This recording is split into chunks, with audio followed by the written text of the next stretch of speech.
In today's video, I'm going to teach you how to repeat checklists in Trello. Trello is a wonderfully versatile tool for managing projects, to-do lists, and collaborative tasks. And knowing how to efficiently repeat checklists can save you a lot of time and effort. Whether you're managing a team project, organizing personal tasks, or planning an event, repeating checklists can streamline your workflow and ensure consistency across multiple cards. Let's dive right into it. First off, what you want to do is create a checklist on a Trello card. Think of this initial checklist as your template.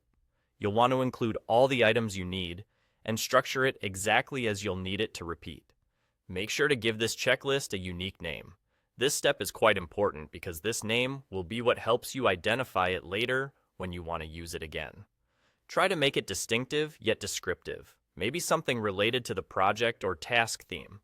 Once you have your initial checklist set up the way you like, you're almost ready to move on to the repeating part. Now, let's get to the exciting part. Repeating that same checklist on another card. Head over to the card where you'd like to duplicate this checklist. On this new card, you'll want to create a new checklist. You might notice a drop-down menu labeled Copy Items From. This is the key to repeating your checklists. Click on this menu, and from the list of options that appear, find and select the title of the checklist you had uniquely named earlier.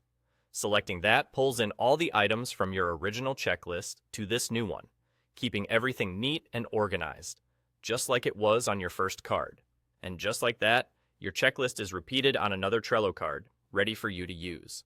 With the repeated checklist neatly tucked in, you can now modify individual items without affecting the original checklist or any other duplicates. This way, you retain the ability to customize further while still benefiting from the consistency and time-saving aspect of duplicating checklists. In essence, this trick allows you to maintain uniformity in your project management, making sure no key steps are missed. It enhances your efficiency, particularly when dealing with tasks or subtasks that appear frequently across multiple cards or projects. Experiment with this feature and see how it can be tailored to fit your unique workflow. Thanks for joining me today, and I hope you found this tutorial helpful for optimizing and organizing your Trello boards. Feel free to revisit these steps anytime you need a refresher.